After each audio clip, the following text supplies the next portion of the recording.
Hello student, आज इस lecture में इंस्टेंटेनियस वेलोसिटी कैसे फाइंड करते हैं और इंस्टेंटेनियस स्पीड कैसे फाइंड करते हैं, इन दोनों को डिस्कस करेंगे।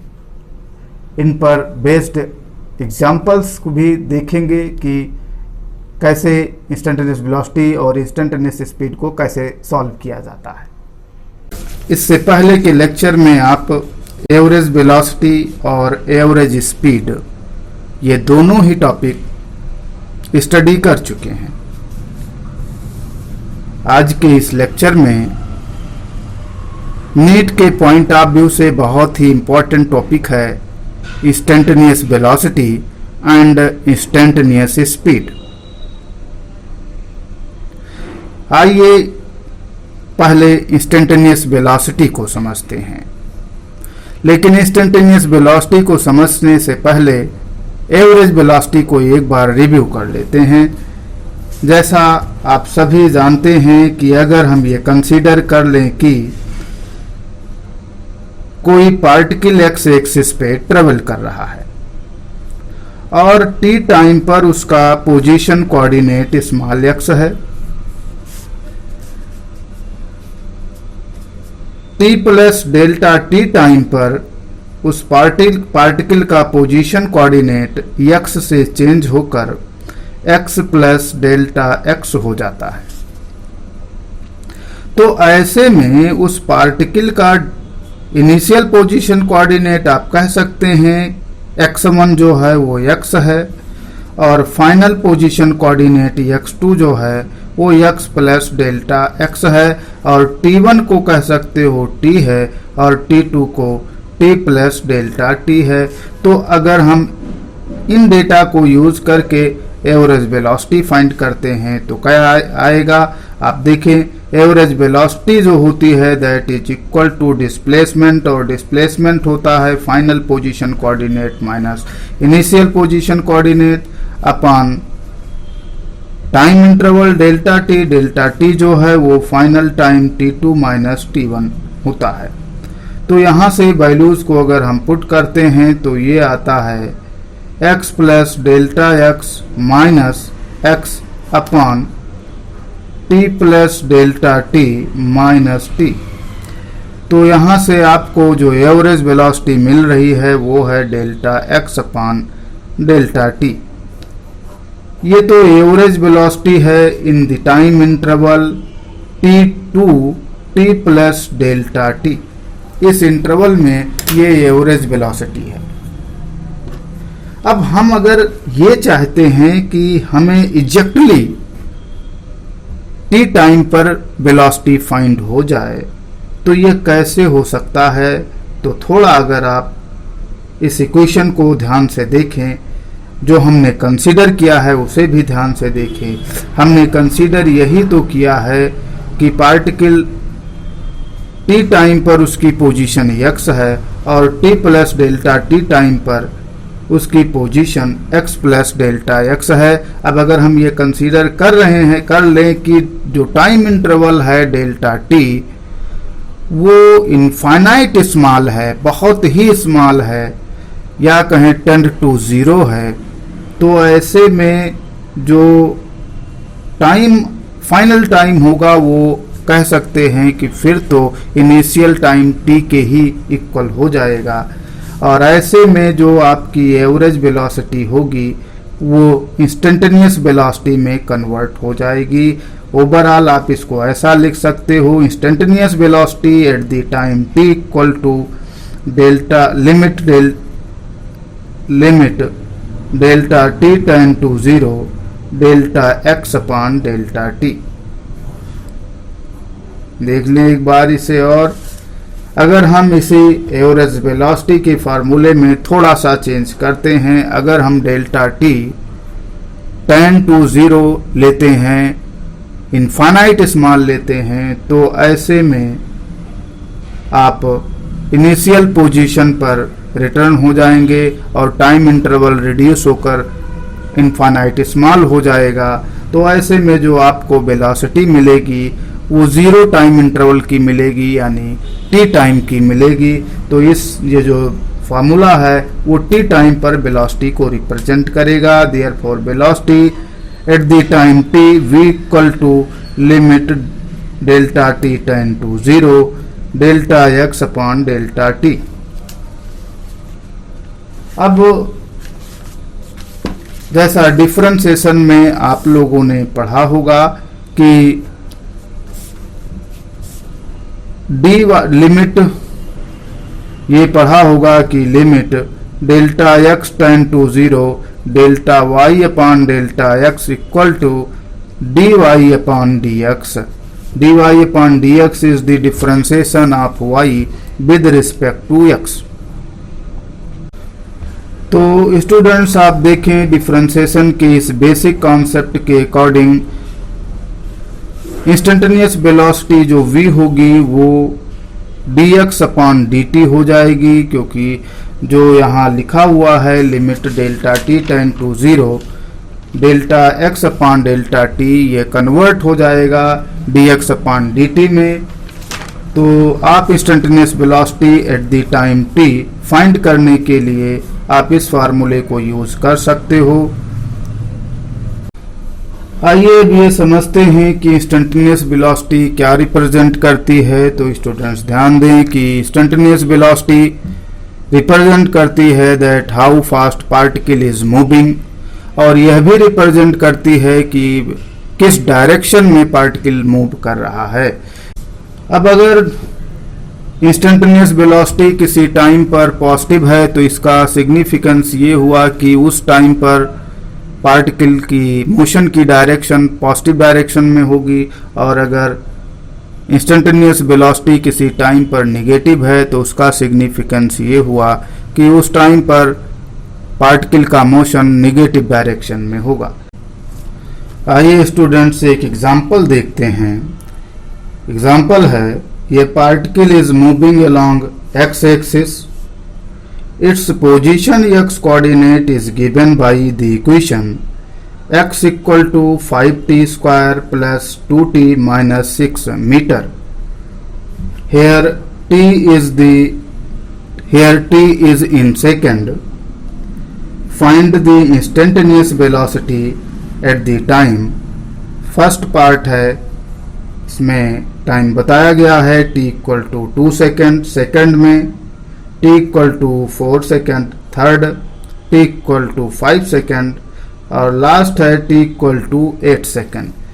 इन टाइम पर आपको पार्टिकल की इंस्टेंटेनियस वेलोसिटी को फाइंड करना है। तो जैसा कि यहाँ पर पोजीशन कोऑर्डिनेट वेरी कर रहा है विद टाइम, और किस रिलेशन के अकॉर्डिंग वेरी हो रहा है ये आपको बताया गया है। The relation is given x equal to 5t square plus 2t minus 6 metre. हाँ, यहाँ ये भी कहा गया है कि जो t है टाइम वो सेकंड में है और x मीटर में है। तो हमें इंस्टेंटेनियस वेलोसिटी अगर हम t टाइम पर फाइंड कर लेते हैं तो ऐसे में हम फाइनली t की जो डिफरेंट टाइम दिए हैं वो वैल्यूज को पुट करके उन पर्टिकुलर टाइम पर इंस्टेंटेनियस वेलोसिटी को फाइंड कर पाएंगे। आइए पहले t टाइम पर इंस्टेंटेनियस वेलोसिटी को फाइंड करते हैं। t टाइम पर instantaneous velocity v equal to dx upon dt होती है, और यहाँ x गिवन है तो x की वैल्यू को पुट करते हैं, 5t square plus 2t minus 6 को पुट करते हैं और डिफरेंशिएट करते हैं इसे टाइम के रिस्पेक्ट में। तो 5t स्क्वायर इस स्टेप का डिफरेंशिएशन टाइम के रिस्पेक्ट में 10t, और 2t इस स्टेप का डिफरेंशिएशन टाइम के रिस्पेक्ट में 2, और माइनस 6 का डिफरेंशिएशन टाइम के रिस्पेक्ट में 0, क्योंकि माइनस 6 कांस्टेंट है। तो यहाँ से आपको डिफरेंशिएट करने के बाद ये मिलेगा 10t प्लस 2। ये इंस्टेंटेनियस वेलोसिटी है eight the time small t। अब हमें बताया गया है क्वेश्चन के फर्स्ट पार्ट में हमें इंस्टेंटेनियस वेलोसिटी फाइंड करनी है, at the time t equal to 2 second. Therefore, instantaneous velocity at time t equal to 2 second will be b equal to 10 into 2 plus 2. इसे सॉल्व करने पर ये आ रहा है 22.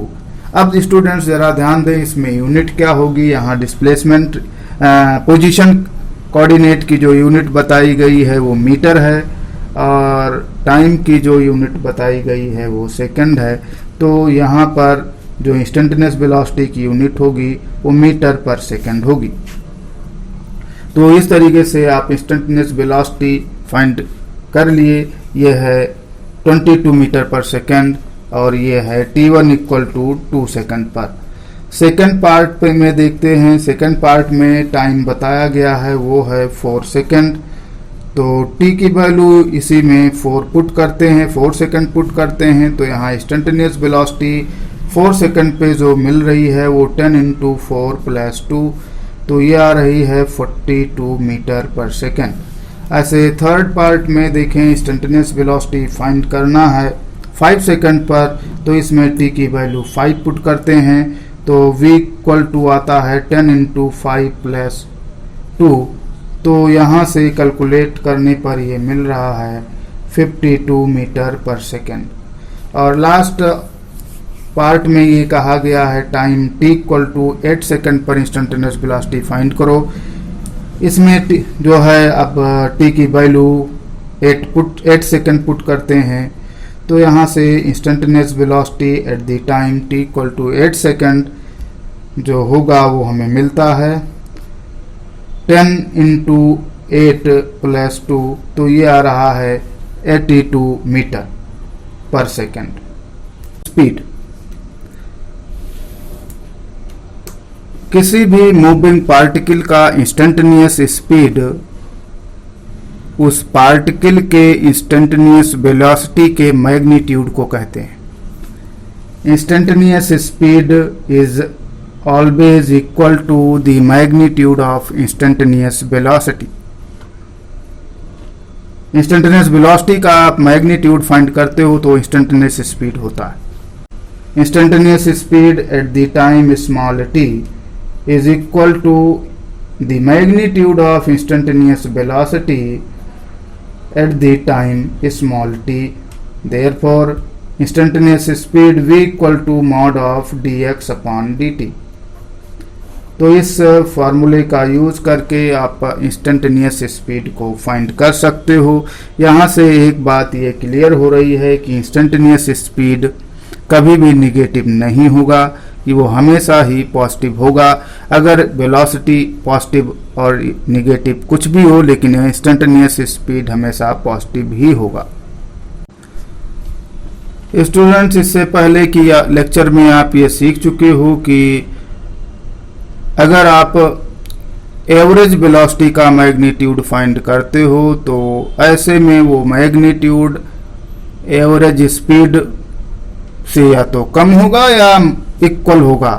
यदि the magnitude of average velocity is less than और equal to average speed.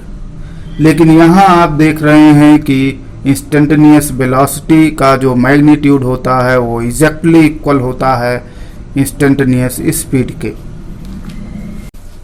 आइए students, instantaneous speed पर एक एग्जांपल देखते हैं. एग्जांपल है, ये particle is moving along X axis.